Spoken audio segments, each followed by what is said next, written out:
Rolling. Hello, America's most desperate landscape. I'm Jim. This is my wife, Janie. I'm Janie. This is little Kaysen, and we have another one running around. There someplace. There's Jackson. We've lived in our house for just about 10 months now, and we have been working and working and working on our landscape, and we are still desperate. Take a look.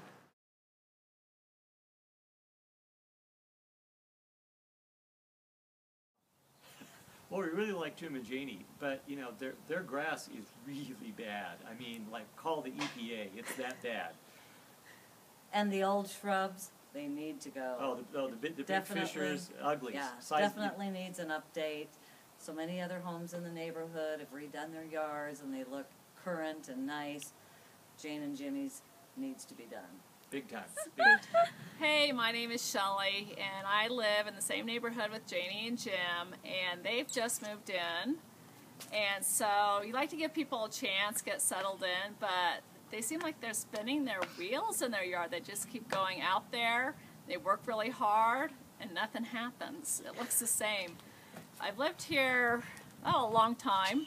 And I grew up here actually, and I'm pretty sure the landscape is the same stuff that was here in 1975, if that's possible, but I'm pretty sure it is. And so they just really, really need your help, and so I'm really hoping you can help them because I don't want them to spend 20 years, I hope that's how long they stay, spinning their wheels, working with nothing. So please, please come help them.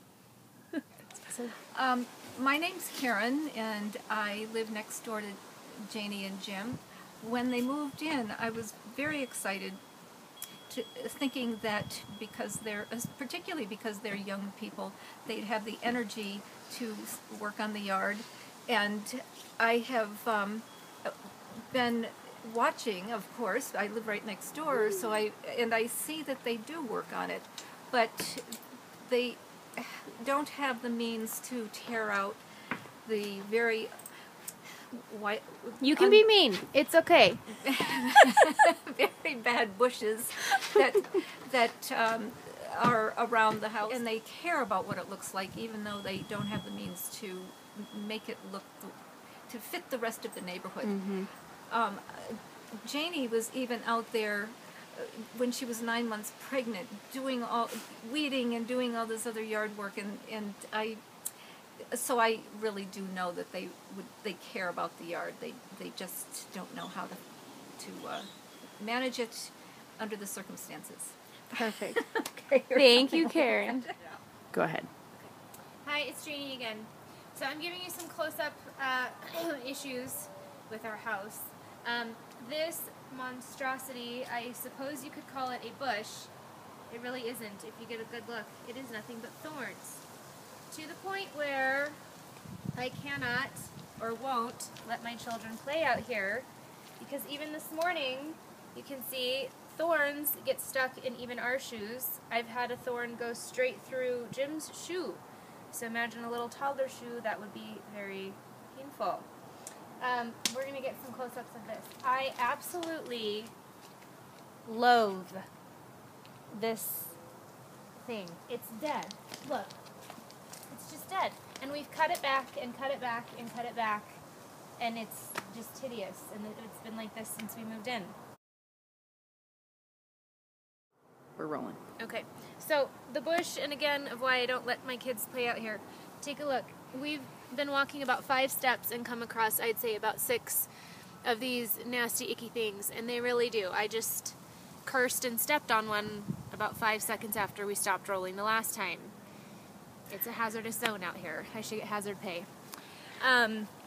Okay, so I'm going to talk about the grass that we can't do anything about because the sprinklers that we were told were in the house that are older than me and not working. So trying to water this yard with the different sprinkler attachments has been just shy of a nightmare. Okay, I'm going to take over the camera here. You ready? They're aspen and poplar seedlings. They pop up all over the yard. And I was even out here 8, 9 months pregnant attacking these, literally. You can see over here, there's a huge spot. I was out here with an axe hacking up the ground trying to dig up the root system. It's impossible to get them out. Look at our grass. It's just absolutely disgusting. Okay, are we done? into any sort of outdoor seating area. It's ugly and rocky, and honestly, I have to drink just to talk about this yard. Where'd my straw go? We're good. Okay, now we're going to talk about the mass of nature that lives on the side of our house. I have had about 6 neighbors let me know that the neighborhood fox that eats all the neighborhood cats lives in our house. Well, not our house, our nature, our mass ugliness of bushes here. I once had an estimate done just to see what it would be to just trim them, because to take them out is way beyond our means right now, but just to trim them back, maybe scare the fox away, it was over $500 just to trim them. So again, we're desperate. We need your help, please. Please don't kill the fox. I'm not asking you to, commit murder here or anything. Just fix our front yard, please. Thank you.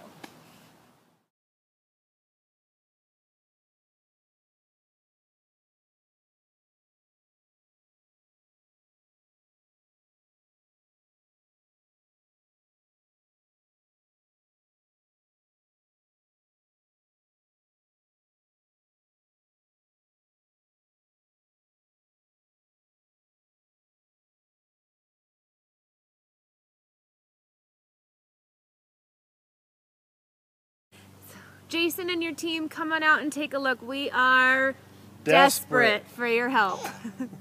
Thanks. Thanks. Hi everybody, I'm filming this part without Jim knowing. Well, he'll know shortly once it's on the internet and we submit it, but I just wanted to add the piece that I actually really wanted to submit this without Jimmy even knowing about it. We had lived here just a little while and I was just thrilled and thankful to be in this house, and that we had worked so hard and things just fell right into place for us to be in this great school district and near his work and near my sister, and I love the house, and I just couldn't get a feel for how he felt about it, and I picked his brain one night. I can't read his mind like every wife can't read her husband's mind. I said, do you like it? Do you love it? How do you really feel about this house? I just can't get a good read on you. And he kind of finally opened up and he said when he drives up to the house, he just really wishes he would enjoy driving up and looking at the house, and it's just the outside of this house, it was like, it's just awful. And what a good first world problem to have, really. And we're not about keeping up with the Joneses with our neighborhood. I just know that the more we talked about it, and once I knew that's how he felt, I really did all I could to help. And there's Kason, he agrees. Oh, look at that face. You have to say yes to us. How can you say no to him? We invested in some good weed whackers, all those things for Jimmy, and we've just done all we can. And I just know really to make this place nice, even beautiful, not to mention amazing, what the things that you guys can do, it's just not a reality for us. And I don't know how long, if ever, we're really going to be able to do a whole lot about it.